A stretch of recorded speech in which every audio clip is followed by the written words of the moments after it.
This podcast is a little over a month old now, and I'm super grateful for all the reviews and subscribers that have come in so far. I know I've been known to have a bit of a sketchy track record when it comes to launching projects and then scrapping them, but this one clearly has staying power. So I'd love it if you made sure to subscribe so you never miss an episode. They come out on Sundays like clockwork, but I know you're busy. I know life gets hectic, especially with all these retrograde planets that we have going on right now. So follow the show and don't let Mercury, Saturn, Neptune, or Pluto, or any other retrograde, stop you from remembering to click play on my latest episode. If you've been enjoying these episodes, please take a moment to rate, like, review, or even just share the podcast. I don't do social media, but maybe you do. Maybe you'll pop an episode onto your Instagram story and sing my praises, or maybe you'll just throw me some stars to get me to shut up and move on with the forecast. I'm cool with it either way.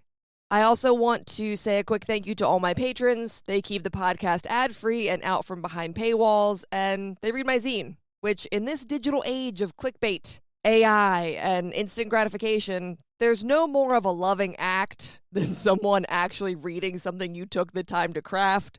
So, thank you, patrons.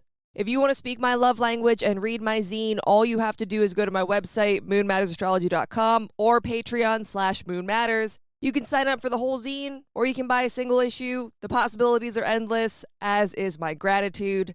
Now, on to today's forecast. Like I said in my preamble, we have 4 planets solidly in a retrograde state of mind, which means we need to continue to take things slow. We still have to live life and we have responsibilities to keep up with, but we can dedicate more time to making choices and giving our brains and bodies the care they need right now. If you're rushing around, if you're being hasty or making snap decisions, you're probably going to have a bad time.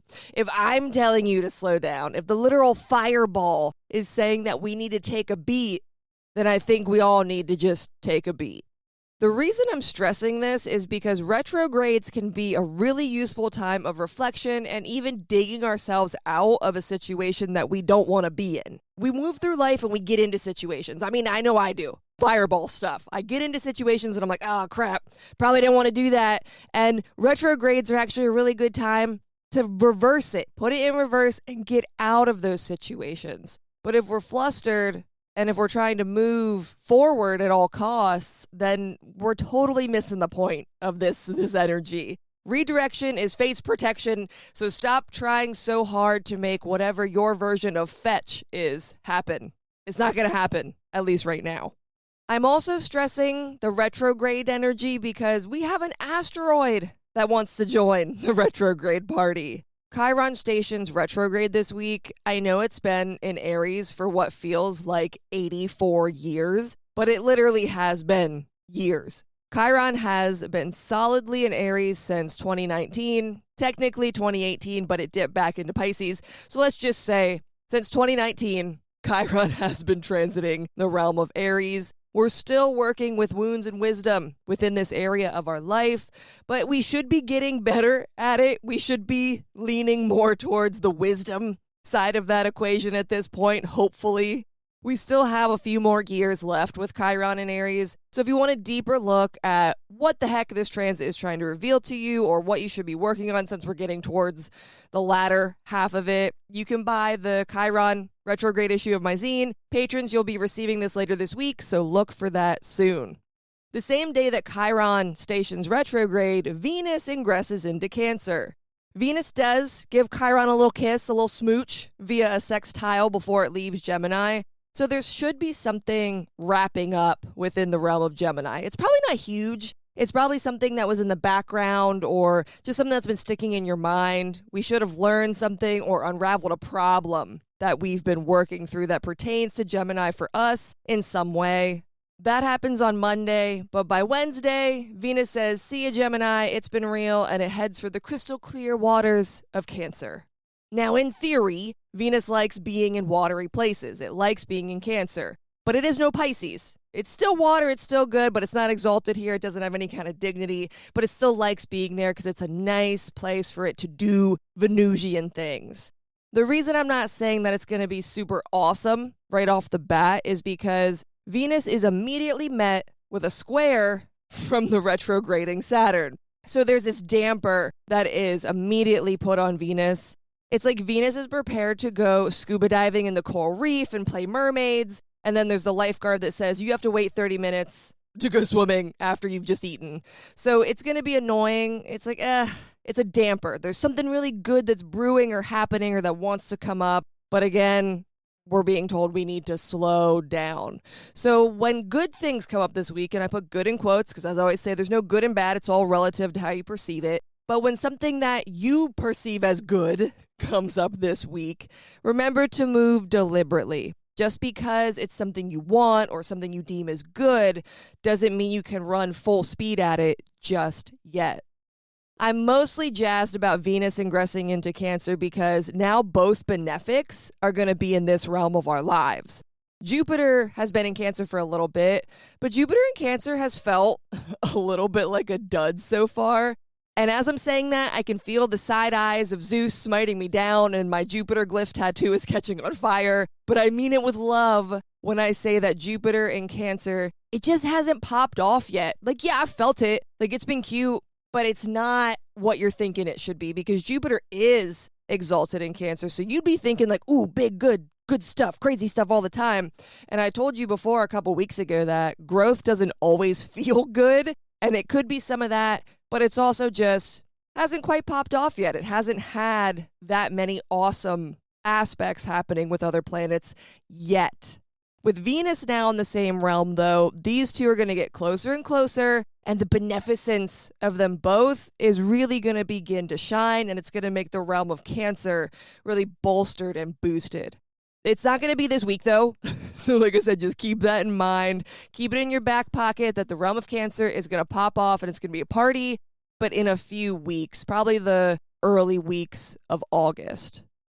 Even more important than Venus and Chiron, we have an event with Mercury this week. The Mercury Cazimi is happening. Cazimis are a time when a planet is right at the heart of the sun and it's protected from the harshness of the rays that the sun emits. It's said that planets within 15 degrees of either side of the sun, they get burned up because the sun is technically a bit of a malefic. It's a little bit malefic. Just it doesn't mean to be.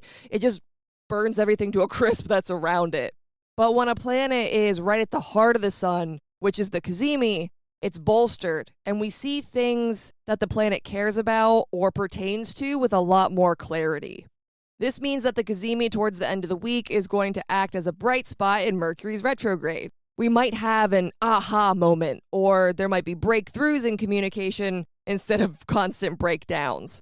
To really pinpoint where this brain boost or this breakthrough is going to happen for you, you'll want to find the realm of Leo in your chart and see what it pertains to, or you can go grab the Mercury retrograde guide issue of my zine on my website or on Patreon. Both methods work.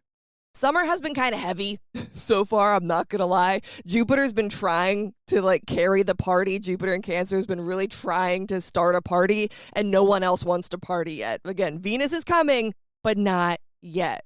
So summer's been a little heavy, and this week is no different from the rest of them so far. Heavy doesn't mean bad, though. I personally love a good retrograde. Some of my best ideas and pivots have come from retrograde periods. Instead of being pummeled by this retrograde energy, instead of hiding from it or succumbing to it, learn to surf it. I've said it before that Mercury and Saturn are retrograding fire signs, which means that we need to pivot our passions and potentially even change the fuel that's feeding our fire. We need to reassess, what is my passion running off of? What is the fuel that I'm feeding myself in these realms of my life? And is it actually getting me to where I need to be anymore? Keep moving deliberately and trying out different fuels and sources of inspiration. Once Chiron stations retrograde, we'll have even more energy pushing us in a different direction. So you either need to learn to surf or, take cover. I don't recommend taking cover. I recommend learning to surf this wave, changing the fuel that you're running on, and just moving deliberately. Put in the work now so you can be off to the races once all these placements begin to move forward again. Because they will. They will station direct at some point, and you don't want to feel like you wasted the last couple weeks or months not doing anything, not changing, or just hiding out from the retrograde energy. Go back, reassess, look at your life, make changes so then you can move forward. It can feel like, yeah, you're taking a couple steps back, but taking those steps back is going to allow you to take a different turn, a different path that you wouldn't be able to take because you're trying to push past it. You need to stop, look around, and be deliberate with your actions. Thank you for tuning into this week's forecast. If you want a more detailed look at what this week's astro weather holds for you personally, go to my website, moonmattersastrology.com, and sign up to receive my zine. You can also find me on Patreon by searching for Moon Matters. The best way to keep up to date with my work or to book a reading with me is to sign up for my mailing list on my website. I'll meet you back here next week, but until next time, later days.